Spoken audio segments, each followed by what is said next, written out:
मन, बुद्धि, विवेक, ये क्या है?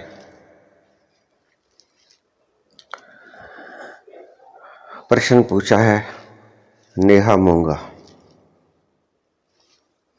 मन क्या है?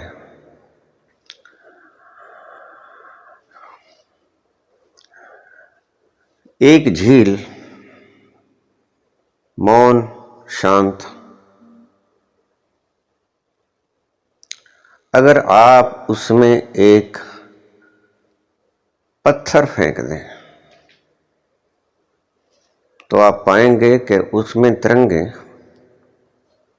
उठनी शुरू हो जाती हैं, लहरें। और पत्थर तो एक फेंका और उसमें से जो लहरें उठेंगी वो गोलाकार बढ़ती बढ़ती बढ़ती किनारे के साथ लगती जाएंगी। एक लहर दूसरी, तीसरी, न जाने कितनी लहरें उपजती जाएंगी और आगे आगे बढ़ती जाएंगी, किनारे पे आके समाप्त हो जाएंगे। मन तरंगों का नाम है। निस्तरंग झील में अगर कोई छेड़छाड़ कर दे तो उन पैदा हुई तरंगों को मन कहते हैं। तुम शांत खड़े हो और कोई आके तुम्हें गाली निकाल दे, तमाचा जड़ दे,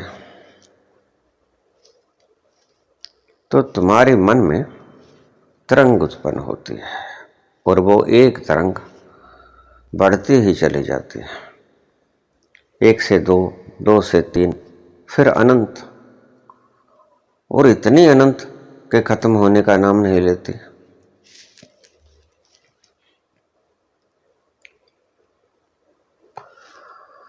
मन विचारों का समूह है। सारा दिन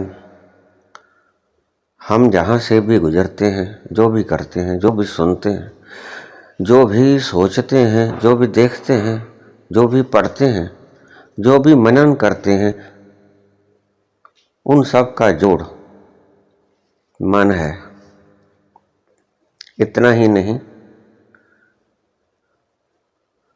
जो कुछ होता है वो देखकर जो प्रतिक्रियाएं उत्पन्न होती हैं, वासनाएं,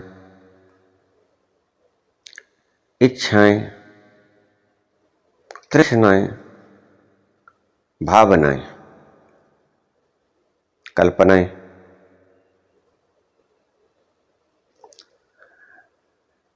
स्मृतियां,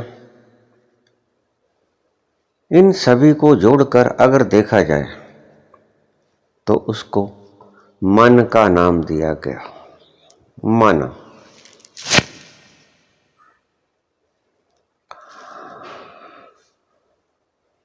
दिन भर आपको पता नहीं चलता,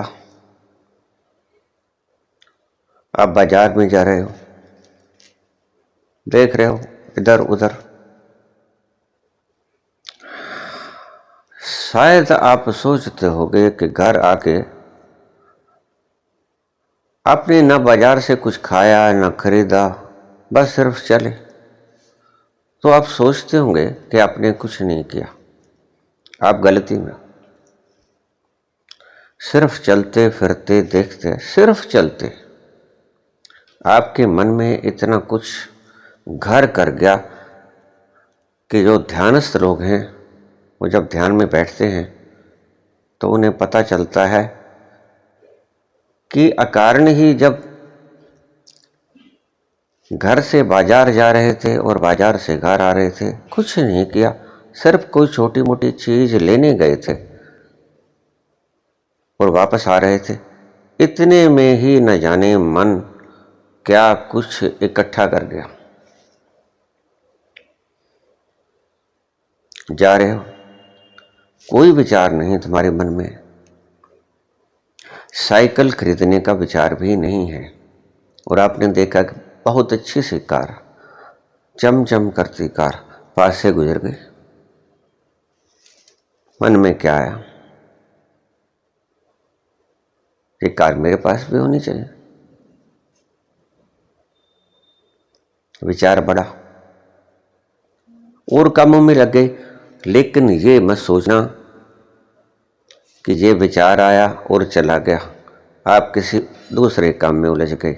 नहीं, आप गलती में हो। ये विचार आया, वासना बन के आपके अचेतन मन में ठहर गया, कभी फिर उठेगा। ऐसे ही संस्कार बनते जाएंगे कार को लाने के, और एक दिन जुड़ते जुड़ते जुड़ते ये वासना बन जाएगी, इच्छा, और एक दिन ये वासना जीवन मरण का सवाल हो जाएगी। इसके बिना आप रह ना पाओगे, और फिर इसे कहते हैं मूर्खता।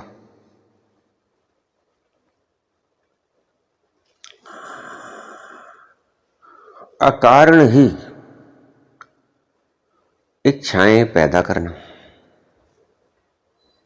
मन तरंगायित अवस्था का नाम है मन।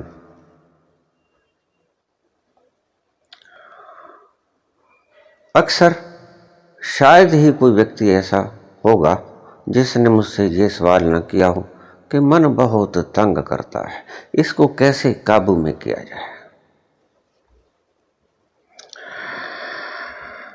डिक्टेटर वृत्ति, तानाशाही प्रवृत्ति।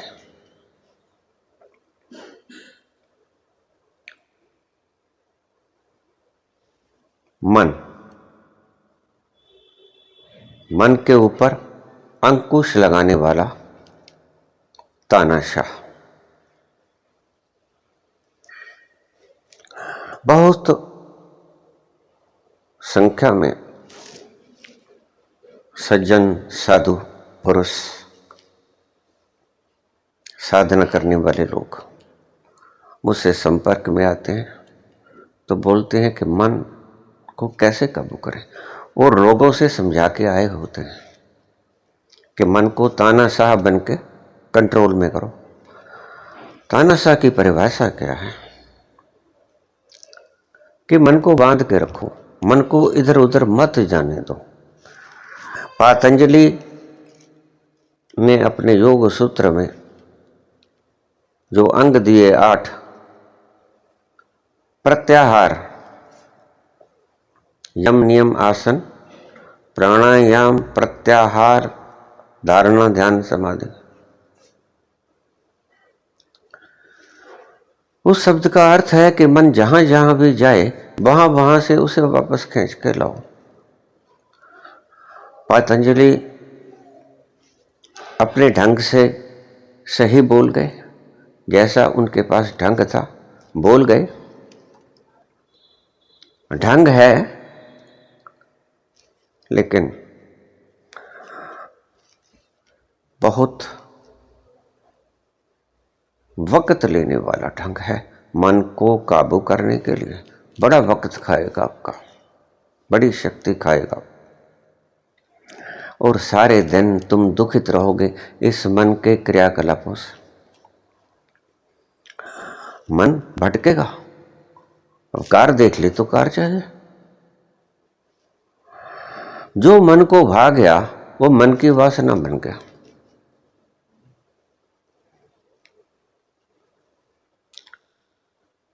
इसलिए अगर मन को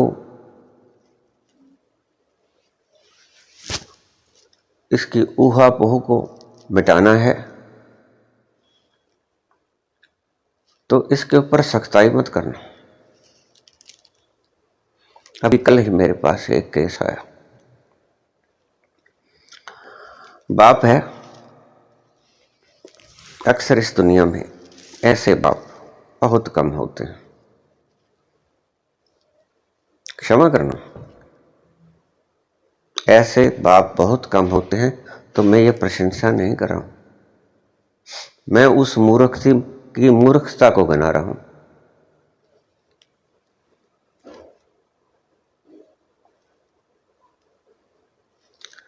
2 बच्चे हैं उसके, दोनों में ईंट और कुत्ते का वैर है। उसको उसकी शरीर की स्मेल ही अच्छी नहीं लगती एक को,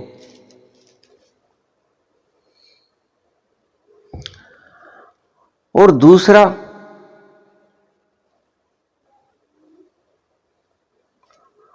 उससे भी घृणा करता है, लेकिन बोलता नहीं, बताता नहीं कि मैं उससे घृणा करता हूं, मन के भीतर है। लेकिन जो जानते हैं वो तो पहचान ही जाते हैं कि दिखावा है ऊपर ऊपर से। आप कभी किसी को स्वागत करते हुए देखना, अगर सही एक्सपीरियंस्ड व्यक्ति होगा तो वह पहचान जाएगा कि ये मात्र दिखाने के लिए है कि हृदय की गहराइयों से उपजा हुआ प्रेम है। ये अतिथि सत्कार सत्य है या ड्रामा, तो दूसरा ऐसा है। और तीसरा है बाप। अब जिसको अच्छा नहीं लगता वो तो यही कहेगा कि मेरे पास मत आओ, यहां से चले जाओ। अब आपको अगर गटर की बदबू पसंद नहीं है तो आप क्या कहोगे? गटर के पास से गुजर जाओगे नाक भौं सुकोड़ के। लेकिन अगर सूअर कहेगा कि मैंने तो बैठना ही गंदगी में, और बैठा भी रहता है। आपने देखा कभी खुली नालियों के बीच में, गंदगी के बीच में कैसा समाधिस्थ होकर सूअर बैठा करता है, देखना।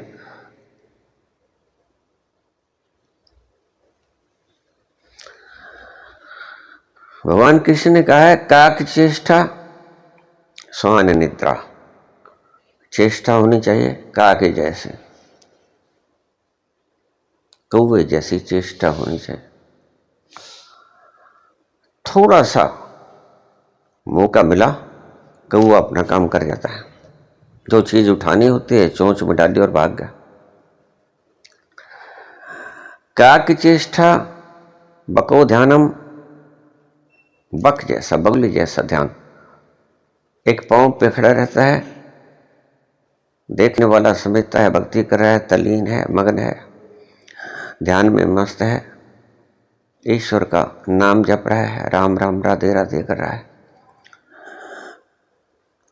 कई तो 5 नाम जपा करते हैं, बहुत गहरे व्यक्ति होते हैं, वो बहुत गहरे होते हैं, बिल्कुल कुएं में गिरे हुए लोग। बको ध्यानम, बाकी जैसा ध्यान, बगुले जैसा। और जैसे ही शिकार आया तो शिकार को पता ही नहीं चलता कि मैं इसकी पकड़ में कब आ गया, मैं इसकी जकड़ में कब आ गया। ऐसा ध्यान होना चाहिए। काक चेष्टा बको ध्यानम, अपने शिकार पे बक जैसा बगुले जैसा ध्यान हो। बड़ी शुद्ध भोलेपन से खड़ा हुआ भगत दिखता, बगला भगत जैसे अपनी मस्ती में आनंद में समाधिस्थ हो रहा, उस चरम आनंद का पान कर रहा हो। लेकिन नहीं, ऐसा नहीं है, भीतर षड्यंत्र चल रहा है। आप देखो दुनिया में, मैं किसी एक व्यक्ति को नहीं कह रहा हूं, सारा का सारा समूह देख लो आप, एक से एक चढ़कर है। यहां तो अपवाद है सिर्फ उन व्यक्तियों के लिए जो सच में ध्यान करते हैं, बाकी तो आवाऊत है।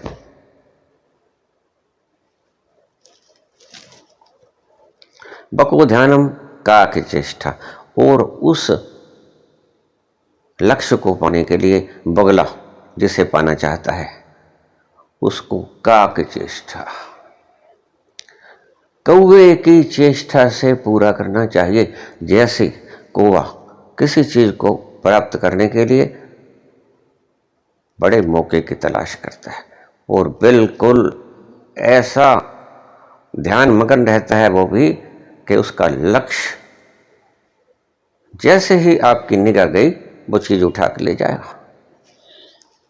बहुत से व्यक्ति मैंने देखे जो अपने आप को बहुत शुद्ध बुद्ध व्यक्ति कहलाते हैं, अच्छे घराने के कहलाते हैं, और जैसे किसी दुकान पे गए, दुकानदार का इधर उधर हुआ ध्यान, तो कोई कैसेट चुरा ली, कोई सीडी चुरा ली, पता ही नहीं लगने देते। एकाक चेष्टा बको ध्यान, उनका बगले जैसा ध्यान होता है। कई बार बड़ी चीज भी उठा लाते हैं, पता नहीं चलता।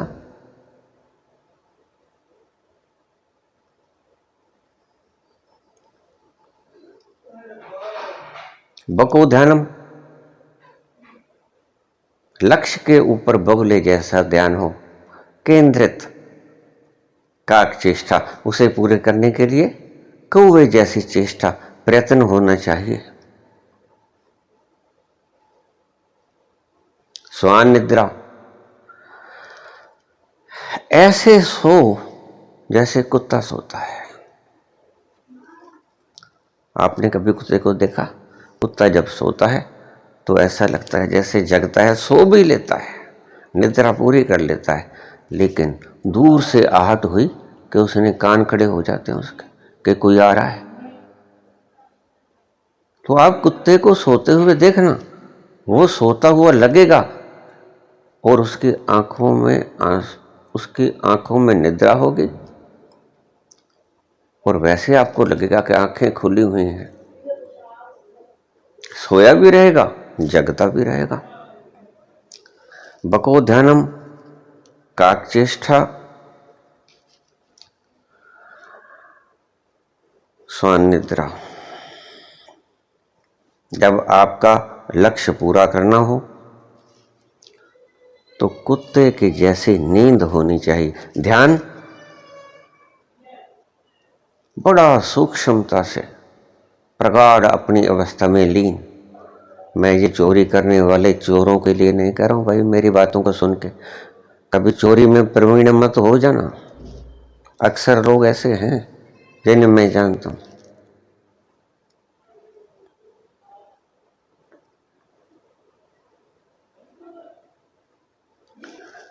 तो ऐसे ही वृत्ति का व्यक्ति था, तो जैसा बाप वैसा बेटा होगा। डीएनए में फर्क नहीं पड़ता। धीरे धीरे एक दूसरे की रेंज टकराई और वैसे ही बाप हो गया, वैसे बेटा हो गया। अब दूसरे बच्चे की बात नहीं मिलती, उसके दिमाग नहीं मिलता, उसको बदबू आती है गटर से, और वो बाप कहता है कि तुम्हें इकट्ठा रहना पड़ेगा। अब सुअर, गंदगी में बैठने वाला सुअर, उद्यान में रहने वाला, बागों में रहने वाला, खुशबू को मानने वाला व्यक्ति उस सुअर के पास कैसे बैठेगा दिन भर रात? नहीं बैठ पाएगा, मजबूरी है। ऐसा वो जानबूझ के नहीं कर रहा है, मुझे मालूम है, लेकिन मजबूरी है। उसे अच्छा नहीं लगता गटर में बैठा हुआ सुअर।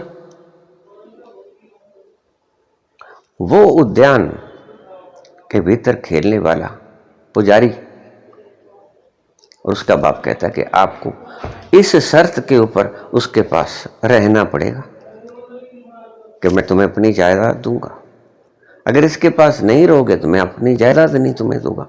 देखो माँ बाप कितना अत्याचार करते हैं। कुछ दिन पहले मेरे पास ऐसा ही एक प्रश्न आया। ये छोटे प्रश्न नहीं है, बहुत बड़े प्रश्न हैं। और जिसने ये सवाल पूछा है उनको भी मैं आगाह कर देना चाहता हूँ, और जो सुन रहे हैं उनको भी आगाह कर देना चाहता हूँ कि जिन बच्चों की तलाश में, जिन बच्चों के लिए तुम दर दर मारे फिरते हो, उन बच्चों ने आपको कभी इनवाइट नहीं किया था कि हमारे मम्मी पापा बन जाओ। कभी किया हो तो बता दो, कोई चिट्ठी पत्री दिखा दो। मेरी माता मुझे कहती थी, कई बार कहती थी, मैंने तुझे जन्म दिया है। वो जन्म नहीं बोला कर, जन्म बोला कर। बेटा मैंने तुझे जन्म दिया है। मैंने कहा माँ मैंने तुझे पीली चिट्ठी भेजी थी, बताओ तूने मुझे जन्म क्यों दिया? तो फिर वो चुप हो जाती, हंस पड़ती कि ये तेज है, इसको मत कहा।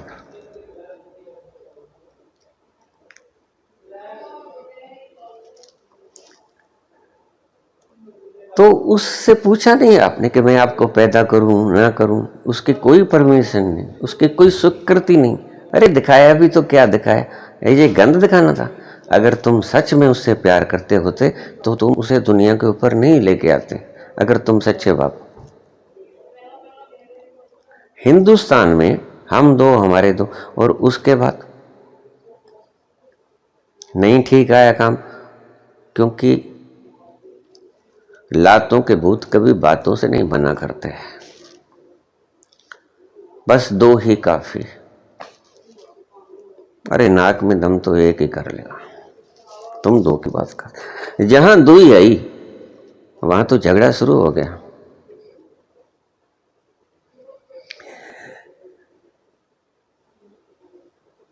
थोड़ा सा ध्यान से सुनते रहना। निगाहें कहीं पे निशाना।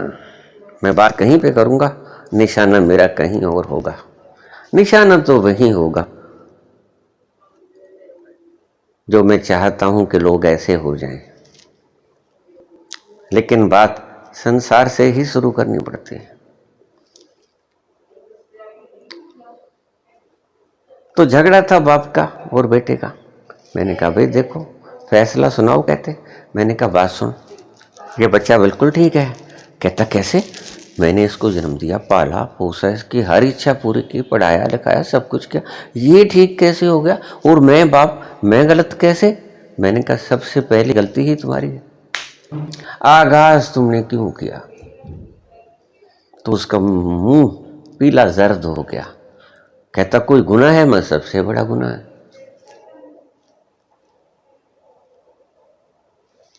तुमने जीवन में आके कोई सुख पाया? तो स्तब्ध रह गई मेरी बात से। सच सच बताना, आज तक तो कभी सच नहीं बोले, आज मत झूठ बोलना। गीता की कसम का, रामायण की कसम, विदेहधारी गुरु की कसम,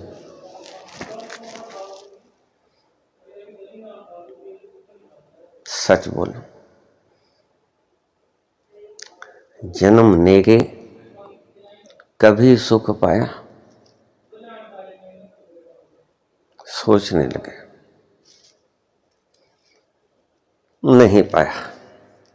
अगर ईमानदारी से बताऊं, मैंने कहा संसार में सुख है? नहीं है। मैंने कहा फिर दुख के सागर में धकेलने वाले कौन? रोने लग गया। कहता मैं। मैंने कहा फिर कसूर किसका? कहता मेरा। और ऊपर से कसूर करके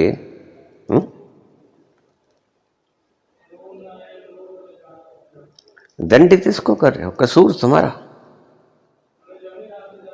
हिटलर की तरह अपनी वासनाएं इसके ऊपर थोपना चाहते हो। नहीं, सुअर के पास ही बैठना चाहता। तुम्हें दिक्कत क्या है? तुमने पाला पोसा, कब इनकार है? सभी माँ बाप पालते पोसते हैं, और ना भी पाले पोसे हैं जिनके माँ बाप जन्म देते ही मर जाते हैं, वो भी पलते हैं। याद रखना, तुम भ्रम में हो। जन्म देने वाला छोड़ के भी चला जाए तो पालने वाला पाल ही लेता है। ब्रह्मा जी अक्सर भाग जाया करते हैं, विष्णु कभी नहीं भागा करते। विष्णु और शिव बड़े पक्के, ब्रह्मा भाग जाया करते हैं। न विष्णु टलते हैं पालन करने से, न भगवान शंकर टलते हैं आपको सभी दुखों से मुक्ति दिलाने में। ये दो तो पक्के ही अपना काम करते हैं। ब्रह्मा भाग सकता है। इनका जब संसार दुख है, या तो उस दुख देने का कारण न बनते जैसे, और दूसरा अगर पैदा ही कर दिया है तो इसको इसकी इच्छा के मुताबिक जी तो लेने दो। जैसा भी गला सड़ा जीवन इसको दिया है तुम्हें संसार की इस कुविकृत धारणाओं में, इस गले सड़े समाज में जैसे तुम पटका है इसको जैसा समाज है ये गंदा तुमने बनाया, उसमें जी तो लेने दो।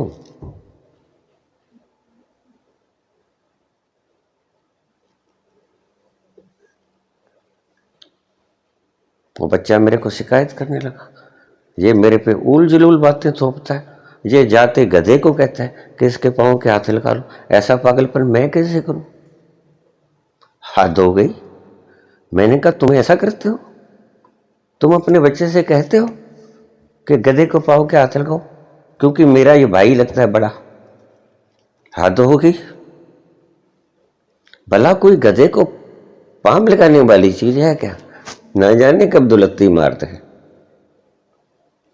तुम्हें इतना विश्वास होता है गधों पे? गधे विश्वासी हुआ ही नहीं करते। यद्यपि बड़े शरीफ लगते हैं। देखो गधे को आप गौर से देखना, ऐसा मुखड़ा भोला भाला किसी जानवर का नहीं लगेगा। आप देख लो अच्छी तरह से, गधे जितना भोला भाला देखने में कोई पंछी नहीं लगेगा, कोई पशु नहीं लगेगा। सबसे भोला जानवर है बेचारा।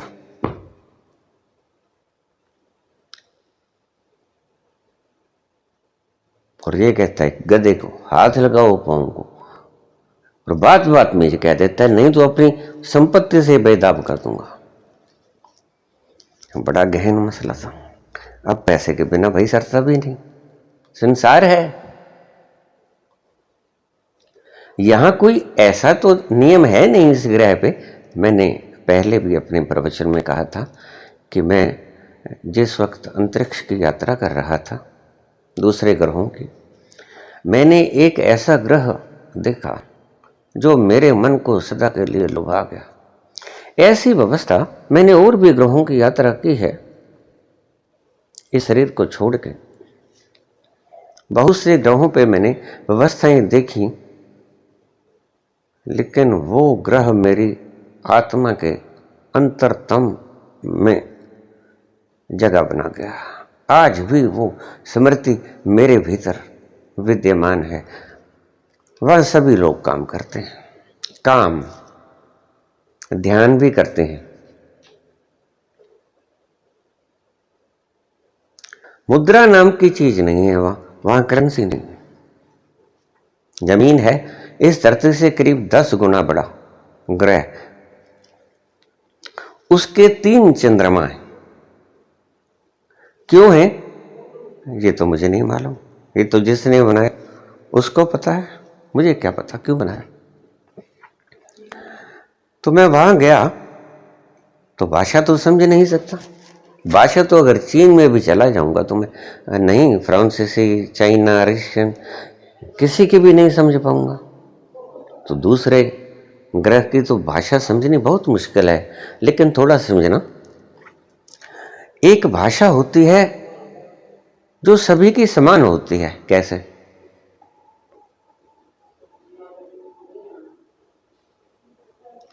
गधा भी हंसेगा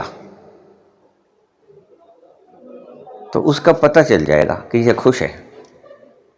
आप देखना, गधे हंसते हुए देखना, कुत्ते हंसेंगे, कुत्ते रोएंगे। और रोना और हंसना, इन 2 चीजों से बाहरी संकेत मिल जाते हैं, चाहे वो जानवर है, चाहे वो मनुष्य है,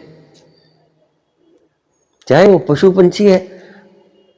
पक्षी को आप दाना डाल देते हो तो पक्षी उस दाने को खाकर जब उड़ता है तो उसके मुखड़े से निकली हुई आप आनंद की आवाज सुनिएगा ध्यान से, तो आपको स्पष्ट पता लगेगा कि ये आपको आशीर्वाद दे के जा रहा है। ध्यान से सुनना। आप जब चोगा खा के कोई तोता, कोई चिड़िया, कोई कोयल जब उड़ता है तो कैसी आवाज करता है, और उस आवाज को आवाज की तरह मत देखना, उसके भीतर के भाव में घुस जाना, तो आपको पता चलेगा कि इस प्राणी ने आपको आशीर्वाद दिया है।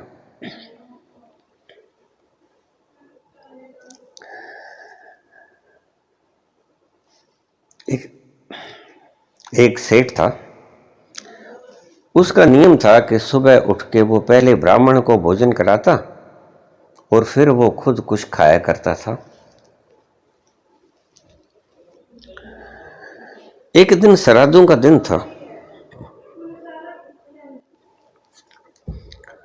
तो ब्राह्मण थोड़े कम पड़ जाते हैं क्योंकि श्राद्धों को सभी खाना खिलाते हैं। तो ब्राह्मण बुक थे, कोई ब्राह्मण मिला नहीं, और जब तक ब्राह्मण को नहीं खिला देता तब तक वो खुद पानी भी ना पीता। दोपहर हो गई, उसके प्राण निकले जा रहे हैं, सुबह से कुछ खाया नहीं, पानी भी नहीं पिया। क्यों? क्योंकि संकल्प है, एक पारना ले रखा है, नियम ले रखा है कि जब तक मैं ब्राह्मण को नहीं खिलाऊंगा तब तक मैं एक ग्रास भी नहीं खाऊंगा।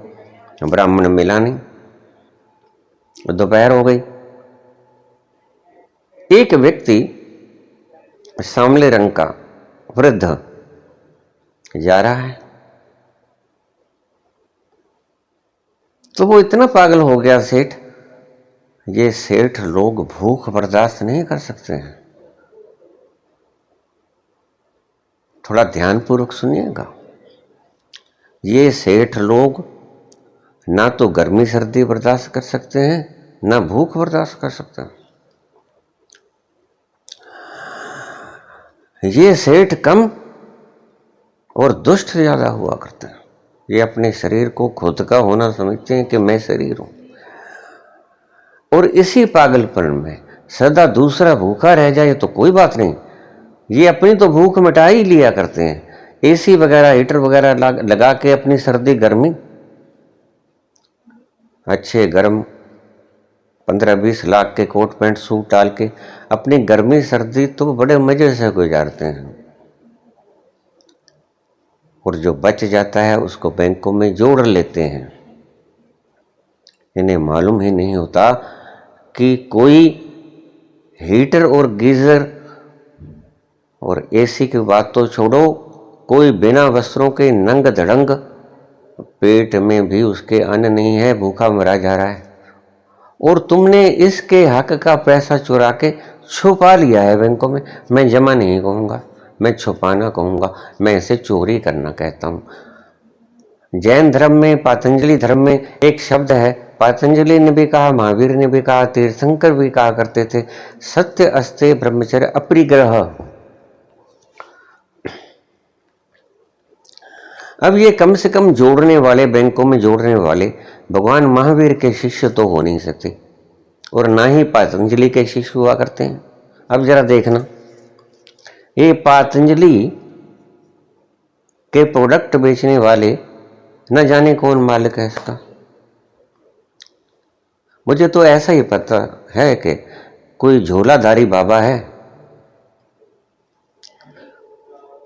वो इसके मालिक हैं, और हजारों करोड़ की इनकी टर्नओवर है। पातंजलि और इनके बैंकों में पैसे जमा रहते हैं। जब मुझे बताया गया कि झोला छाप बाबा जी की टर्नओवर इतने हजारों करोड़ है, इतना सामान बेचते हैं, इतना पैसा है, इतनी जायदाद है इनके पास खरीदी हुई, उन लोगों से जो खुद ने आपके टैक्स का पैसा चुराया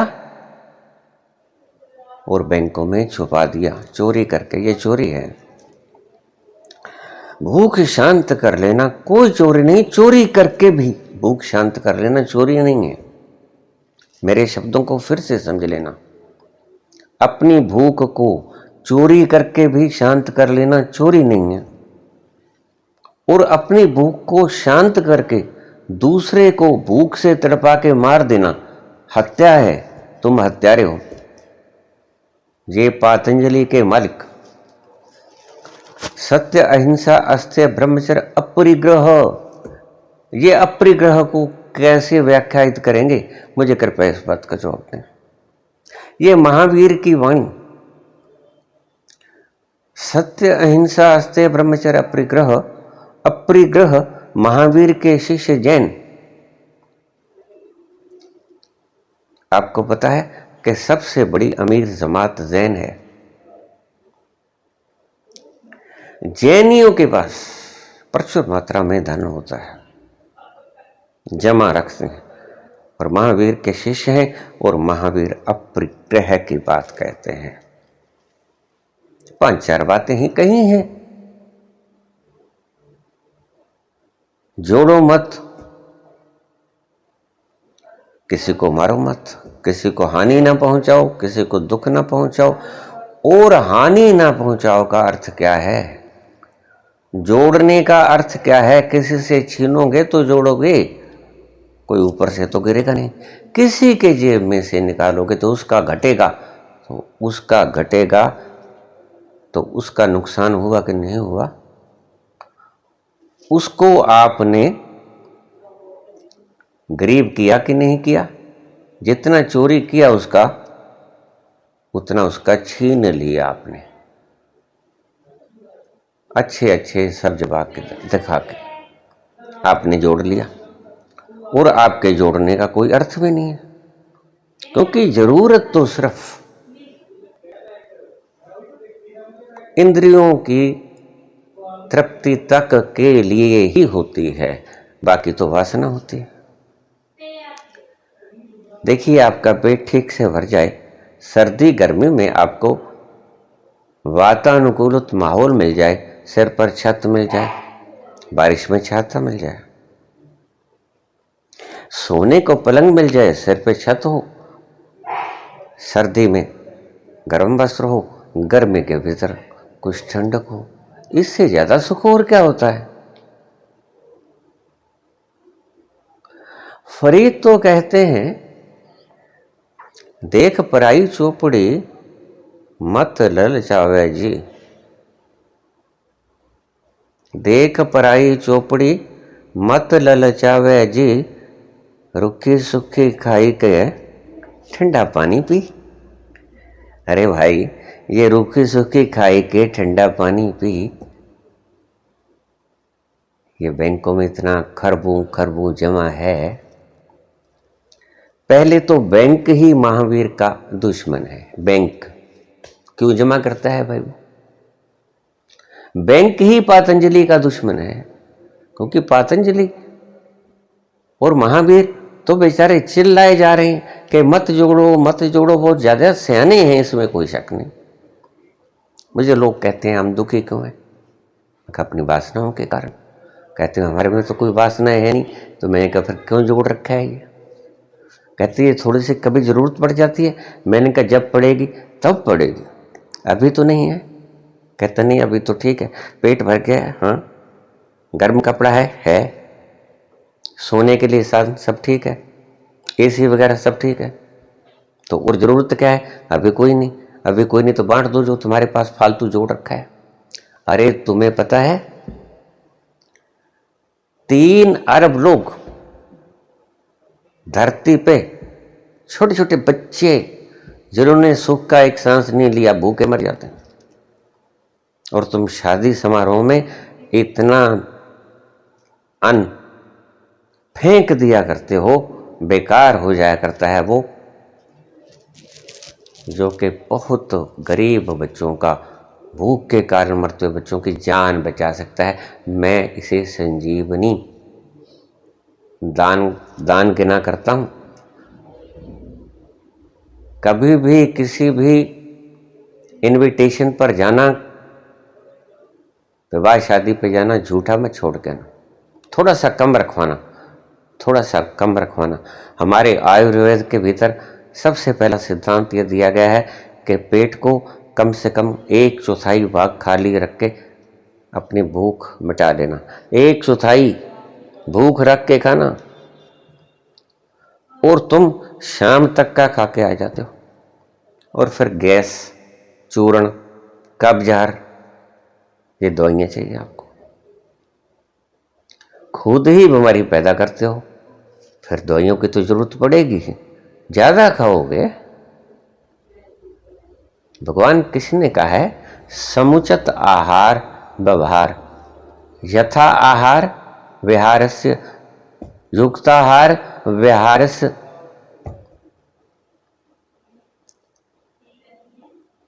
युक्त आहार करो, युक्त विहार करो। युक्त, युक्त का मतलब ना इधर ना उधर, ना इतना कम खाओ कि निर्बल हो जाओ, ना इतना ज्यादा खाओ कि उल्टी हो जाए। एक राजा था, उसको सिर्फ खाने का ही ललक था। अपनी अपनी ललक होती है, कोई हाल मस्त, कोई चाल मस्त, कोई माल मस्त। अब माल शब्द तो एक है, इसके अर्थ बहुत होते हैं, बस मैं बोलूंगा नहीं। फर्क तो बस सोच और समझ का था। किसी ने दोस्त समझा, किसी ने गोश्त समझा। कोई हाल मस्त, कोई माल मस्त, कोई चाल मस्त। कोई कहता है मेरे पास इतना कुछ है, बैंकों में जमा है, मेरे पास रॉल्स रॉयस है। दंडित इन्हें होना चाहिए। IT department, income tax department छापे मारता है जिनके पास है, जिनके पास है उनके ऊपर छापे मारता है, जिनके पास नहीं है उन्हें देता नहीं कि भाई तुम्हारे पास नहीं है, खाने योग्य ले लो। गर्मी के भीतर उनके पांव में तपता सूरज पांव में जूता नहीं, प्यास लगी है पानी कोई पिलाता नहीं।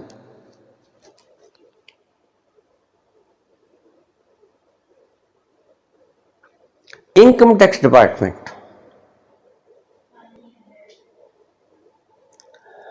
जिनके पास ज्यादा है वो ये नहीं पूछते कि ये तुम्हारे पास ये ज्यादा क्यों है, वो कहते कि ज्यादा कहां से लाए हो बताओ। जबकि पूछना ये चाहिए कि ज्यादा क्यों है तुम्हारे पास। ये ज्यादा है तो जिनके पास नहीं है, खाने के लिए भी नहीं है, उन्हें क्यों नहीं बांटा, पूछना तो ये चाहिए। सही बात तो, लेकिन वो पूछते हैं कि ज्यादा लाए कहां से हो, जबकि पूछना ये चाहिए कि ज्यादा है क्यों तुम्हारे पास। ये तुमने गरीबों का हक क्यों छुपाया है। बैंकों में जमा नहीं होता, बैंकों में चोरी का छिपाया हुआ धन है। मैं उसे चोरी का छुपाया हुआ धन कहता हूं।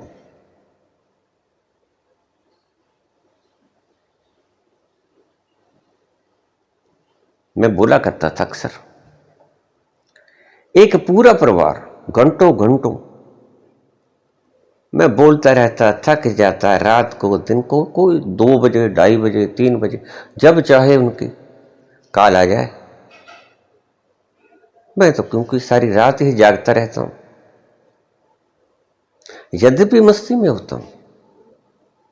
मस्ती में कहां सोना, स्वान निद्रा। स्वान निद्रा का अर्थ क्या था, ऐसे सोना जैसे कुत्ता सोता है। काक चेष्टा बको ध्यानम, तो सारी रात जागता रहता ध्यान में। तभी मैं कहता हूं मदहोशी होती है। होशपूर्ण और शराब से मदपूर्ण, दोनों ही चीजें यद्यपि दिमाग में नहीं आएंगी, क्योंकि दिमाग तो काट काट के देखता है। अगर होश है तो मद नहीं, अगर मद है तो होश नहीं। तुम तो ऐसे देखते हो, लेकिन तुम्हें पता ही नहीं है। जब अनुभव ही नहीं है तो तुम्हें पता क्या चले कि ध्यान है क्या। ऐसी भी स्थिति होती है जहां होश भी पूर्ण होता है, हो बेहोशी भी पूर्ण होती है।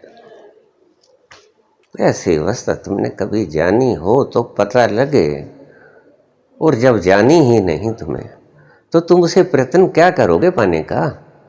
इसीलिए ही तो आज दुनिया भागी जा रही है डॉलरों की चमक में, और यद्यपि जो डॉलरों की चमक से उकता गए हैं वो भी मेरे पास आते हैं। मुझे कह देते बाबा जी इतने वर्षों से आप बैठे हो, क्या करते हो? कोई काम धाम कर लो। मैंने कहा भाई काहे को, काहे को? कहता बस काम आ जाएंगे। मैंने कहा काहे को? कहता जरूरत पड़ जाएगी। मैंने कहा जो पड़ जाएगी तो देखी जाएगी, अभी तो कोई जरूरत नहीं है। अभी तो ना मैं कुछ खाता हूँ, ना मैं कोई शराब पीता हूँ, ना मैं कोई व्यसन करता हूँ, ना मैं मनाली घूमने के लिए कुल्लू मनाली जाता हूँ। जरूरत नहीं। जब मेरे भीतर है मेरा आनंद स्वरूप, मस्ती का वो गोता लगाया और तुम्हारा मनाली फेल हो जाता है। बेचारा मनाली, कुल्लू भीतर लगाओ छिला। रब दा की पाना इधरों पुटना ते उधर लाना। बुल्ले ठीक कहता था, बुल्ले शाह ठीक कहता था।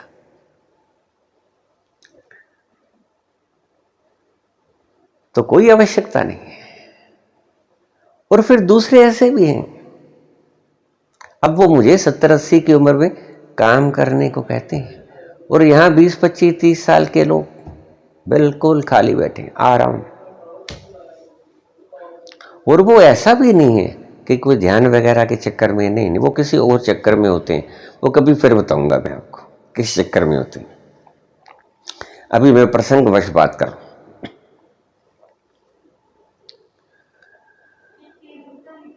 अपरिग्रह जो पातंजलि ने कहा, वो पातंजलि चलाने वालों ने नहीं किया। और अस्ते न जोड़ना जो महावीर ने कहा, वो जैनियों ने नहीं कर अपनाया। सबसे ज्यादा जोड़ने वाली कौम जैन है।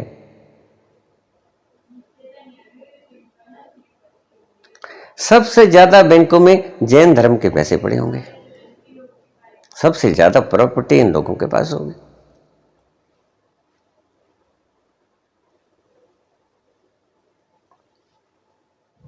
ये गुजराती, ये जैनी, पैसा इनके पास मिलेगा क्यों? जोड़ते हैं, जोड़ते हैं। सिर्फ इन्होंने जिंदगी को जोड़ना ही समझ रखा है, यद्यपि इनके काम नहीं आता वो जोड़ना।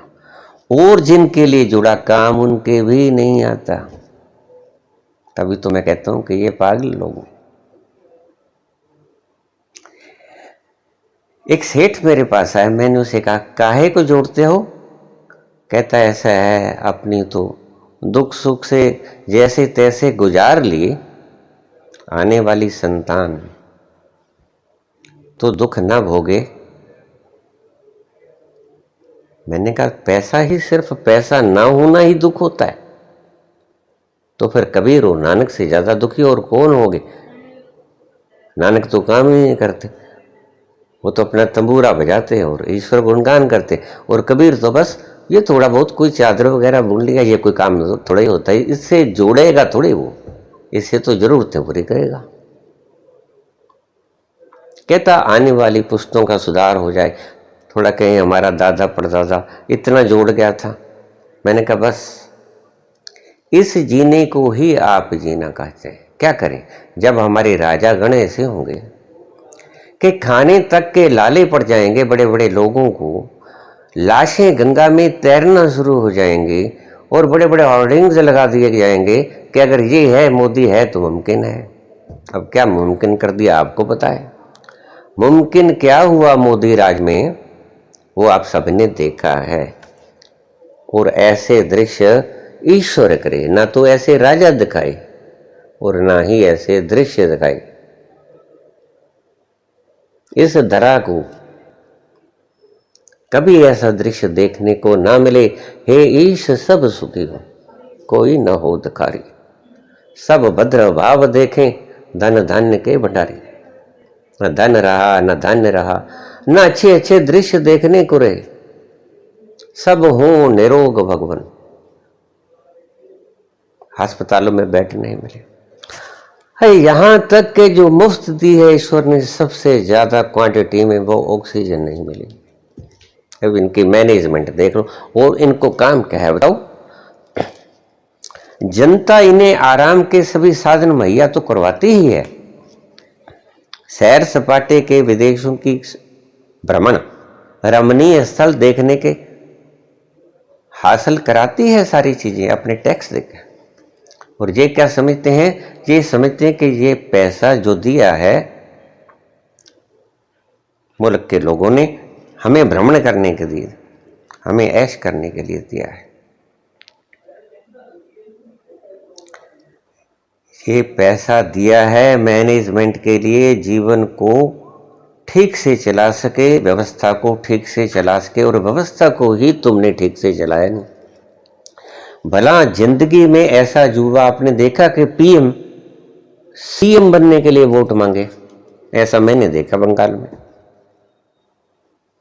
और सभी जगह देख रहा हूं मैं। और जिंदगी में पहली बार देख रहा हूं, कभी एक पीएम मैंने सीएम के लिए वोट मांगते हुए नहीं देखा, कोई छुटपुट केस को छोड़कर। मैंने नहीं देखा। मैंने जवाहरलाल का चुनाव देखा, शास्त्री जी, इंदिरा, मनमोहन, अटल बिहारी वाजपेयी जाते थे, लेकिन जाते सिर्फ रैलियों के कारण ही नहीं जाते थे, देश की व्यवस्था को पहले संभालते थे। यहां लोग मर रहे हैं, तुम वोटें मांगे जा रहे हो। अरे भाई, लोग ही मर जाएंगे, तुम वोटें मांगोगे कैसे? और फिर इनके पीछे लगने वाले लोग चिल्लाए चले जा रहे। क्या मुमकिन हुआ? वो जो मुमकिन हुआ सभी ने देखा।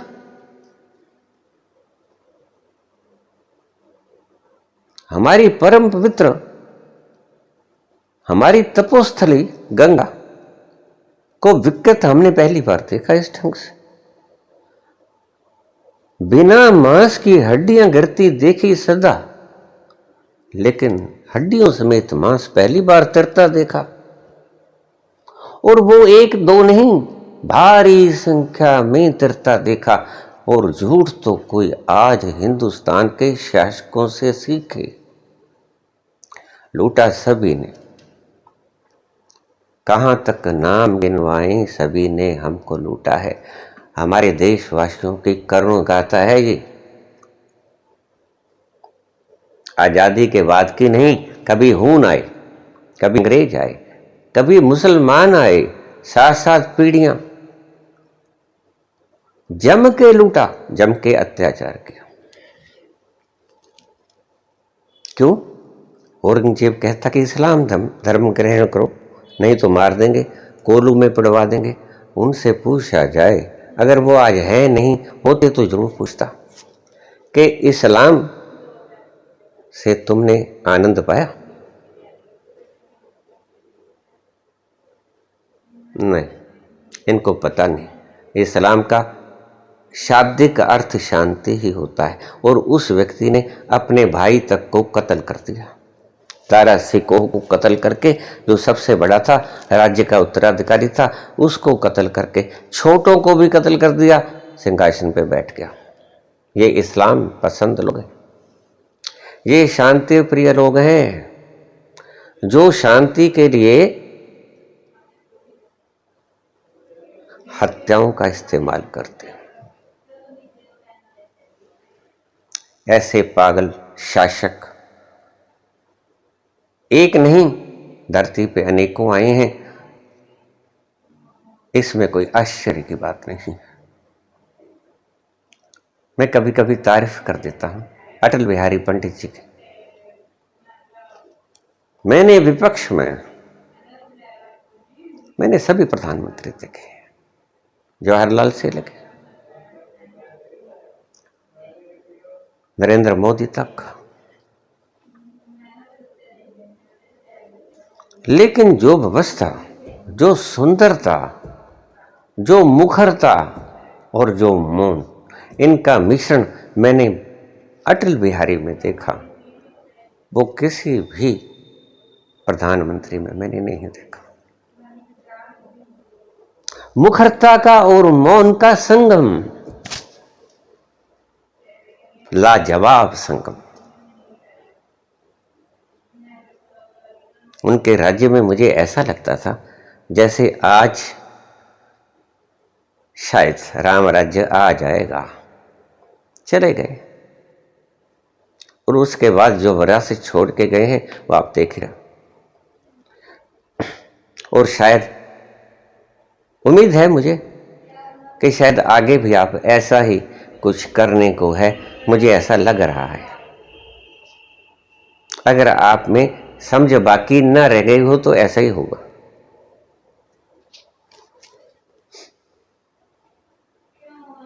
तो वह व्यक्ति मेरे पास आया, मैंने उससे कहा कि आपने जीवन में कभी सुख पाया? कहता नहीं। मैंने जीवन में कोई आनंद का क्षण? कहते नहीं। मैंने कहा फिर जब तुम्हें पता था कि जीवन में आनंद नहीं है, सुख नहीं है, अरे बुद्ध जैसे लोग इस सुख के तख्तों को लात मार के चले जाते हैं, वो पागल हैं क्या? अगर इसमें सुख होता तो फिर या तो तुम पागल हो या बुद्ध पागल है। कोई किसी का सर नहीं काटना पड़ता था बुद्ध को, सिंहासन उसका था। सभी प्रकार के साधन संपन्नता उसके पास थी मौजूद, लेकिन छोड़ के भाग गया। क्यों? क्योंकि उसको पता चल गया कि यहां सुख की कोई छाया नहीं, यहां दुख ही दुख है। और तुम भी मानते हो कि हमने कभी सुख नहीं पाया। झंझट, तकलीफ, बीमारी, वैमनस्य, द्वेष, लड़ाई झगड़ा, तो फिर इस नरक में तुमने घसीटा क्यों?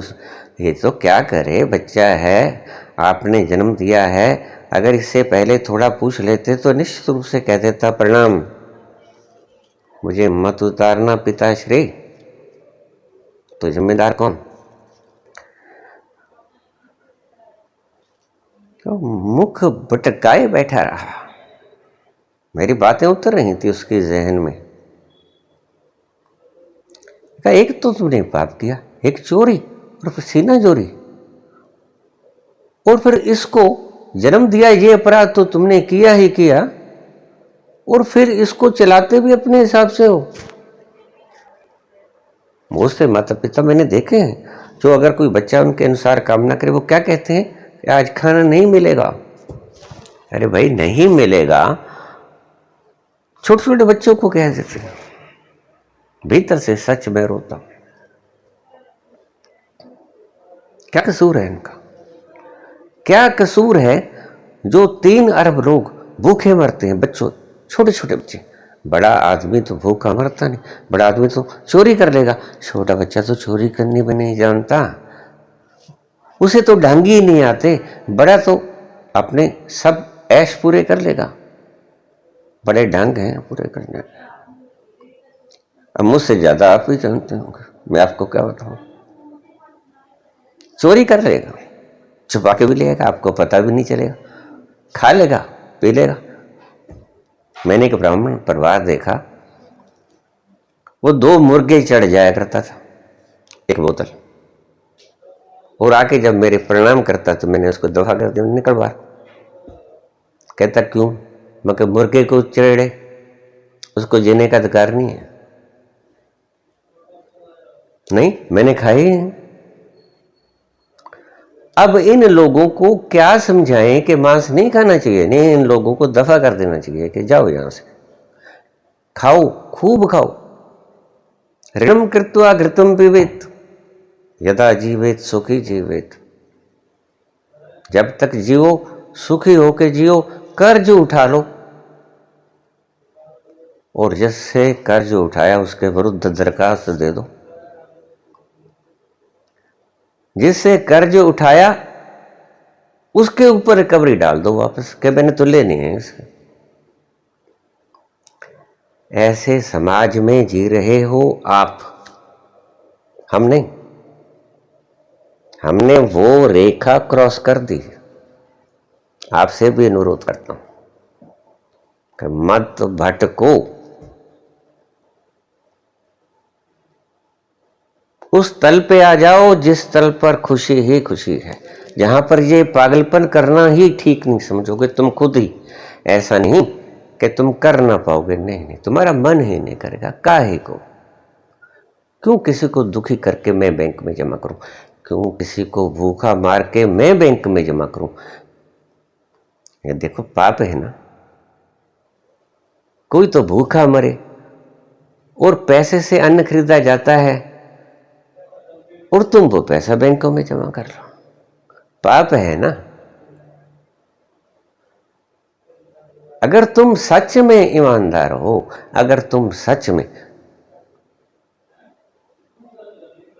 लोक कल्याण चाहते हो तो जोड़ो मत। अगर तुम्हारे पास है तो बाबा नानक ने यही सिखाया था। पिता ने 20-30 रुपए दिए थे कि जाओ बेटा कारोबार कर लो, और उन्होंने भूखे संतों को खाना खिला दिया। एक बड़ा गहन संदेश दे के गए थे बाबा जी कि अगर तुम्हारे पास है, और उसके पिता के पास प्रचुर मात्रा में था, उस वक्त के अच्छे अमीर व्यक्तियों में से गिने जाते थे कालूराम मेहता जी, और वो उन्होंने, साधुओं ने कहा कि भूखे हैं बेटा, तो उसने सामान ला के सारा उनको खाना खिला दिया और सच्चा सौदा कर आया। लेकिन तुम झूठे सौदे करते हो, ये सारा पाप तुम्हारे हिस्से में भी पड़ता है। बहुत व्यक्ति मुझसे पूछ लेते हैं कि हम अकारण दुखी हैं, मगर तुम अकारण दुखी नहीं हो। ये बताओ कि बैंकों में कितने जोड़ रखे हैं, और ये बताओ कि उससे कितना अन्न खरीदा जा सकता है, और ये बताओ कि उससे कितना कपड़ा खरीदा जा सकता है, कितने मकान खरीदे जा सकते हैं, और कितने व्यक्ति उस खाने को खाकर अपने जीवन को बचा सकते हैं। बस यही पाप है अज्ञात, जो तुम्हें पता ही नहीं है। इसी पाप के कारण तुम दुखी हो। वो जो कह गए हैं वो मूर्ख नहीं थे, पागल नहीं थे, कि जोड़ो मत, तुम्हारे भले के लिए कह गए थे। उनका इसमें कोई स्वार्थ नहीं था। जो कह के गए हैं महावीर पतंजलि, तुम्हारे लिए कह के गए हैं। तुम समझते हो कि हमने जोड़ लिया है, हमारे बैंकों में इतने पैसे पड़े हैं, हमारे पास इतनी गाड़ियां हैं, लेकिन तुम्हें ये नहीं पता कि इन गाड़ियों से जो व्यर्थ, तुम्हारे लिए व्यर्थ है, 1-2 गाड़ी हो चलो कोई बात नहीं, लेकिन ये तो कोई बात ना हुई कि गाड़ियां ही गाड़ियां, कि इमारत 100 मंजिली ही हो, लेकिन झंडा ऊंचा रहे हमारा। नंबर 1 से 2 नहीं होना चाहिए। दुनिया मरती है, मर जाए। अगर तुम ये सोचोगे और तुमको समझाया नहीं क्या होगा, तो तुम्हें पता ही नहीं होगा कि पाप क्या और पुण्य क्या। बस तुम एक बात जानते होगे, जो तुम्हारे बाप ने तुमको समझा दिया और उसके बाप ने उसको समझा दिया, कि एक ही धर्म है, जोड़ो। और महावीर क्या कहता है? एक ही धर्म है, मत जोड़ो। पतंजलि क्या कहते हैं? एक ही धर्म है, मत जोड़ो। अप्रिकह। और पतंजलि संस्था चलाने वाले लोग, इनसे पूछो बिना जोड़े कहां से आया इतना रुपया। फिर ये कहेंगे कि हम तो देश की उन्नति के लिए। भाई उन्नति किसकी देश की हुई बताओ? उन्नति तो तुम्हारी हुई जब एसेट तुम्हारी बढ़ी, तो उन्नति तुम्हारी हुई। विकास तो हुआ, तो मैं भी मानता हूं, लेकिन हुआ किनका ये तो आप भी जानते। हुआ, झूठ नहीं बोलते, सच बोलते। विकास हुआ है, संपदा बढ़ी है। कहां गई है? गई थोड़ा है संपदा। हमारी इकोनॉमी हमारे पास है, बस छिन गई है। 5 ट्रिलियन 6 ट्रिलियन हो जाएगी, कोई बात नहीं, लेकिन रहेगी किसके पास? मसला ये है। इकॉनमी तो तुम 10 मिलियन की भी बना सकते हो, 10 ट्रिलियन की भी बना सकते हो। यहां 4-5 ट्रिलियन की बात नहीं है। बात तो ये है कि तुम 10 की 10,000 ट्रिलियन की भी बना सकते हो, लेकिन बात तो ये है कि वो पैसा होगा किसके पास। बस इस बात पे विचार करना। हमारे पास इतनी पूंजी हो गई, देश के पास, अरे देश का अर्थ क्या है? क्या उन गरीबों के पास है जो भूखे मर रहे हैं? क्या उन बेरोजगारों के पास है जिनको परिवार पालने की जिम्मेदारी है और उनको बेचारों को काम तुम देते हो 5,000 10,000 महीने का और खर्चा रोज का है? तो विकास तो हुआ, मैं कब कहता हूं नहीं हुआ, लेकिन हुआ किनका?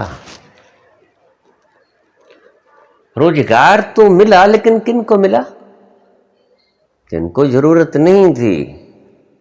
कोई एक आध दो को मिल गई होगी जरूरतमंदों को, तो उसको एक्सेप्शनल केस कहिए आप। ये कोई नियम के भीतर नहीं आता है। तो मैंने उस व्यक्ति को कहा कि अपनी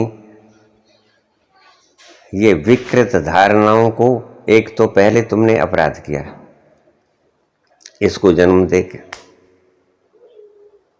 ऊपर से जन्म भी दिया और संस्कार मत दो कृपा करके, विचार मत दो कृपा करके, इसको जीने दो, इसका गल मत घोटो, इसको स्वतंत्रता पूर्वक जीने दो। लोकमान्य तिलक ने कहा था स्वराज्य हमारा जन्म सिद्ध अधिकार है, इसकी स्वतंत्रता तो मत छीनो। इससे पूछो बेटा तुम इसके साथ रहना चाहते हो?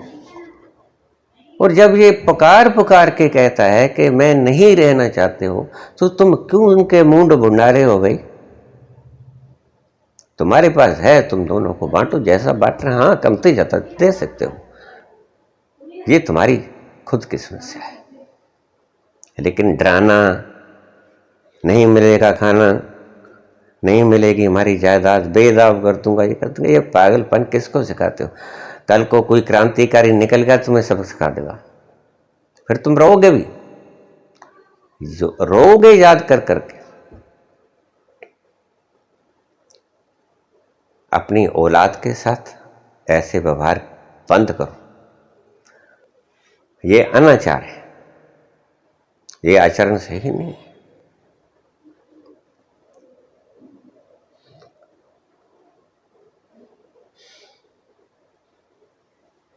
मन इन सभी चीजों का संग्रह था जो मैं अब बोला, ये मन के ऊपर ही बोल रहा था, ये सारे मन के विषय हैं। अब आगे बुद्धि। बुद्धि मन की बातों को विचार करने का नाम है। इन सभी बातों पे मैंने जो बोला उन पे विचार कीजिए, जो बात जचे उनको धारण कीजिए। धर्म वही होता है जो धारण करने योग्य है, वो धर्म है। देखिए, भूखे को रोटी खिलाना धर्म बनता है नहीं बनता है? प्यासे को पानी पिलाना धर्म बनता है नहीं बनता है? सर्दी में ठिठुरते आदमी के तुम्हारे पास फालतू कंबल पड़ा है, देना बनता है नहीं बनता है? ये धर्म है जो धारण करने योग्य है। तुम्हारी आत्मा के द्वारा धारण किया गया कर्तव्य, ये धर्म है। मन और मन के बाद बुद्धि, बुद्धि जांचती है कि ये ठीक बोला बाबा जी ने, ये गलत बोला बाबा जी ने। अब जिनके लिए बोला वो तो निश्चित ही मेरी तरफ जो कुड़ैल सांड होता है ना, वैसे देखते होंगे, आंखों में लहू उतर गया उनका, म्यान से तलवार खींच गई हो, प्लेन्स बनानी तैयार हो गई होंगी। लेकिन और भी लोग हैं जो निष्पक्ष रूप से सुनना चाहते हैं मुझे, वो सोचें इसे।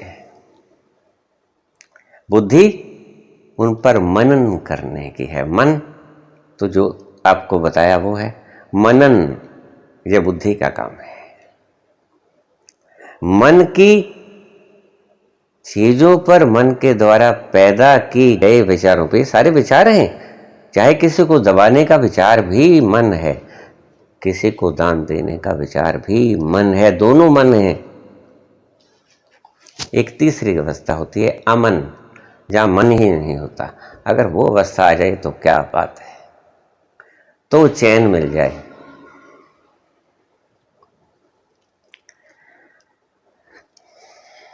अमन की अवस्था तक पहुंचना है हमें, मन से शुरू करके। मन, उसके बाद बुद्धि से उसका विश्लेषण करो कि क्या ठीक क्या गलत। हम जोड़ गए तो आगे, तो वो सेठ पूछने लगा कि आने वाली पीढ़ियों के लिए जोड़ रहा हूं।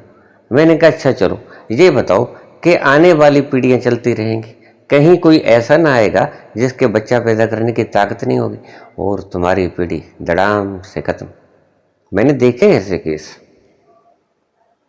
चलता रहता, सब चलता रहता, आगे एक पीढ़ी रुक जाती है, आगे उसके औलाद नहीं होती, गया वंश खत्म। और तुम्हारी कोई पार नहीं पड़ती, तुम्हारे कोई बस नहीं होता। इलाज भी करवाओगे, इलाज भी फेल हो जाओगे, फिर क्या करेंगे। वो कहावत है कि पूत कपूत तो क्यों धन संचय, अगर पुत्र कुपुत्र है अयाशियों में गाल देगा,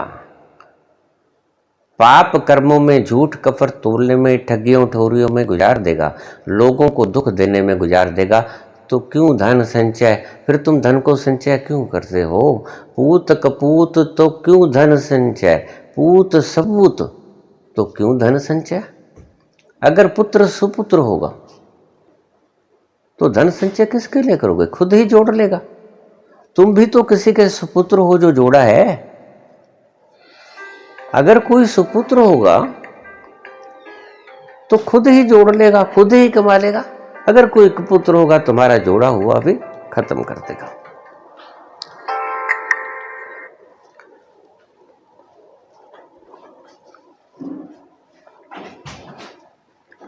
पूत कपूत तो क्यों धन संचय, पूत सपूत तो क्यों धन संचय।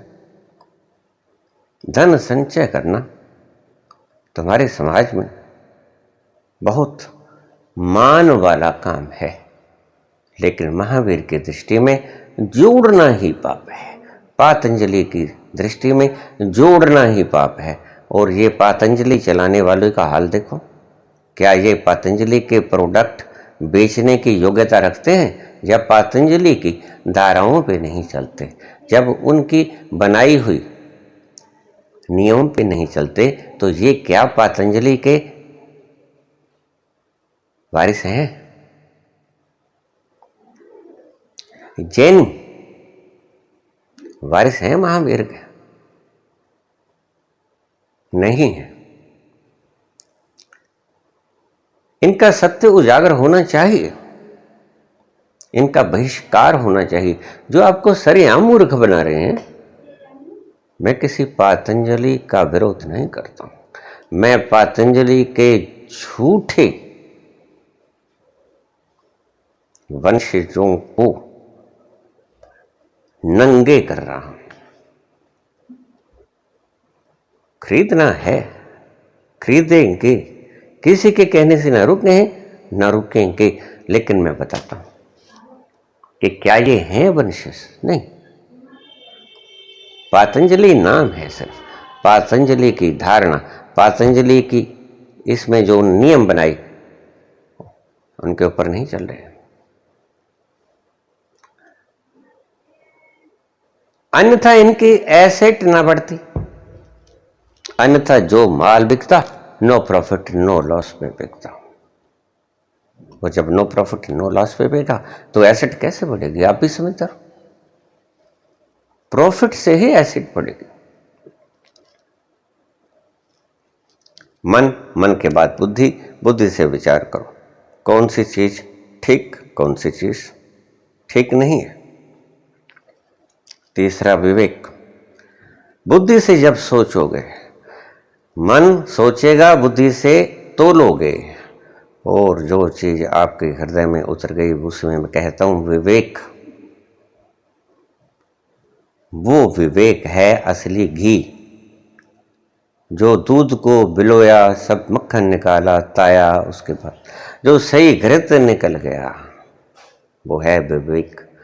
विवेक कभी गलत नहीं होता। विवेक आपको सद्मार्ग पे लेके जाएगा। विवेक आपको सन्मार्ग दिखाएगा। बहुत व्यक्ति मुझसे पूछ लेते हैं कि आत्मा और मन, इनकी आवाज कैसे पहचाने? बड़ा सूक्ष्म और मुश्किल सवाल है, लेकिन बड़ा सरल। ये आवाज आत्मा की है और ये आवाज मन की है, ये कैसे पता लगे? पता लगेगा, छोटा सा प्रयोग कीजिए। मन कहता है चोरी करो, चोरी करने चलो, लेकिन तुम्हारे भीतर एक बिल्कुल हल्की सी आवाज उठेगी कि मत करो, वो भी सुनना साथ में। तो मन की आवाज ऊंची होती है। अक्सर झूठे लोग अपने झूठे पन को साबित करने के लिए ज्यादा ऊंचा बोला करते हैं। या बहस होते देखना, जो आदमी शांत स्वर से बोलेगा, सत्यचित्त से बोलेगा, वो हमेशा शांत पूर्वक माहौल में रह के आराम से बोलेगा। और जो आदमी तेजी से झूठा होगा, वो ऊंचा बोलकर ये बताने की चेष्टा करेगा, आई एम राइट, मैं ठीक हूं। ठीक नहीं होगा, वो ठीक नहीं होगा। अगर मेरे हाथ में न्याय करना हो, मैं आपको क्षण में न्याय कर दूंगा, सिर्फ उनकी बहस देखकर। ये भी फॉर्मूला है। आपको स्पष्ट पता चल जाएगा कि यह आदमी झूठ बोल रहा है। अक्सर कई लोग ज्यादा ऊंचे बोलकर अपनी सत्यता का प्रमाण समझते हैं उस ज्यादा ऊंचे बोलने को, क्योंकि वो अपने झूठ को ऊंचा बोल के पूर्ण करना चाहते हैं, छुपाना चाहते हैं। और जो सत्य है वो तो स्वयं सिद्ध है, उसको तो कई बार ना भी बोला जाए तो भी वो प्रमाणित तो हो जाया करता है।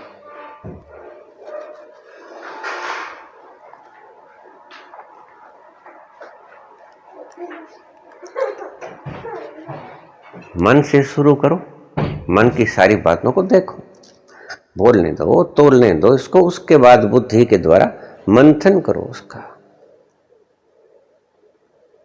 मन और बुद्धि में यही फर्क है। मन बहुत से होंगे, ये भी कर लूं, वो भी कर लूं, ये भी पा जाऊं, वो भी पा जाऊं, यहाँ माहौल खराब है, बाहर चले जाएं, कनाडा चले जाएं, अमेरिका, सिस्टम बहुत बढ़िया है, बिल्कुल बढ़िया है। लेकिन सिर्फ आपको पता है कि गंगा में गंदे नाले भी गिरते हैं। सो गंगा में गंदा नाला गिरता है, इसीलिए गंगा अपवित्र नहीं हो जाती, बल्कि गंगा में गंदा नाला गिर के वो भी पवित्र हो जाया करता है। देखिए आप गंगा में कितने गंदे नाले मिलते हैं। मंथन कीजिए। मंथन करने के बाद भारत भूमि तो वैसे भी बड़ी सुंदर भूमि है। हमारे बहुत से मेरे प्रेमी जन, मेरे परिवार के लोग विदेशों में रहते हैं और मैंने उन्हें कभी हंसते हुए नहीं देखा। मैंने कभी उन्हें शांत नहीं पाया। बहुत है उनके पास जो यहाँ नहीं था, जो यहाँ असंभव लगता प्रतीत होता था, लेकिन वो है उनके पास। लेकिन एक चीज नहीं है, जो सुख और जो ठहाका गूंजता था यहाँ हंसने में, वो वहां के ठहाकों में मुझे नहीं मिला। हंसते हैं लेकिन जैसे गधा हंसता है। उनके हंसने में और उनके ही यहाँ के हंसने में दोनों आदमी वही है। एक यहाँ जो हंसे थे और एक वहां जो अब हंस रहे हैं, दोनों में जमीन आसमान का फर्क है। एक खुशबू होती थी उनके यहाँ हंसने में, वो वहां जाकर खत्म हो गई है। यहाँ खून लाल हुआ करता था। देखने में तो आज भी लाल होगा, लेकिन सफेद है। मेरी बातों के अर्थों की गहराई को समझने की चेष्टा करना, शब्दों को मत पकड़ लेना। मन, मन के बाद बुद्धि, बुद्धि के बाद जो घी निकलेगा, बिलो के छाछ अलग करोगे, मक्खनी अलग करोगे, ताओगे उसको, फिर छानोगे, फिर घी शुद्ध निकलेगा। और फिर देखना उसकी खुशबू, देसी घी की खुशबू। और देखो, आपको एक मजे की बात बताऊं, दूध की बाल्टी भरी हो, आप उसके पास से गुजर जाओगे, आपको खुशबू महसूस नहीं होगी। ध्यान से सुनने जैसी बात। दूध की बाल्टी भरी पड़ी है, आप उसके पास से गुजर जाओ, आपको जरा भी खुशबू नहीं आएगी घी की। और उसी दूध को आप बिलो लो, प्रोसेसिंग के जरिए उसको बिलो के दही बना लो, फिर बिलो लो, मथ लो, फिर मक्खन निकाल लो, फिर उसका घी निकाल लो। और वो घी आपके पास पड़ा होगा, वो ही दूध का घी। जब उसके पास से आप गुजरोगे तो आपको सुगंध आएगी। उसी दूध में छुपी हुई थी ये सुगंध, लेकिन प्रकट नहीं थी, अप्रकट थी। आपके भीतर भी ये सुगंध मौजूद है, कहीं से लेके नहीं आनी पड़ेगी आपको। इसी दूध के भीतर खुशबू है, आपको पता नहीं था। आप उस प्रोसेसिंग के जरिए इस खुशबू को निकाल सकते हो। ऐसे ही तुम्हारा मन है, ये वो दूध है जिसके भीतर खुशबू छुपी हुई है, लेकिन अभी आप मथ नहीं पाए। तो इस मन को मथिए, जाग लगाइए, दही बनाइए, दही के बाद उसको बिलोइए, उसमें मक्खन निकालिए, उसको ताइए, गरम कीजिए घी, और फिर उस घी को आप हाथ पे लगा के उसको नासिका तक लेके जाइए, तो आपका रोम रोम खिल जाएगा। इसके भीतर सुगंधी युक्त बगीचा है, उपवन है, खुशबू है, लेकिन अभी तो सिर्फ दूध ही दिखाई पड़ता है। थ्रू प्रोसेस मन, मन के बाद तोलो, बुद्धि, बुद्धि का काम, बुद्धि के बाद इसको बिलोगे, जो पैदा होगा वो होगा खुशबू, और उसको कहते हैं विवेक। विवेक तक पहुंचना है। मन से तो चलोगे ही, क्योंकि हो ही मन पे, वहीं से चलोगे जहां खड़े हो। अब आपने कलकत्ता जाना है तो यहीं से शुरू करोगे ना, जहां हो यात्रा वहीं से शुरू होती है, यहीं से शुरू करो। मन को दुत्कारो मत, मन को स्वीकार करो और आगे की यात्रा शुरू करो। मन को मथो बुद्धि के द्वारा, उसके बाद उसको अच्छी तरह से थ्रू प्रोसेस से गुजारो। मन को पहले मनन करो, मन को विश्लेषण करो, मन को तोलो बुद्धि से, उसके बाद उनको बिलो, मथो, गर्म करो और घृत निकाल लो। वो होगा विवेक। विवेक तक पहुंच जाओ और विवेक की खुशबू निराली है, आनंद देने वाली है। धन्यवाद।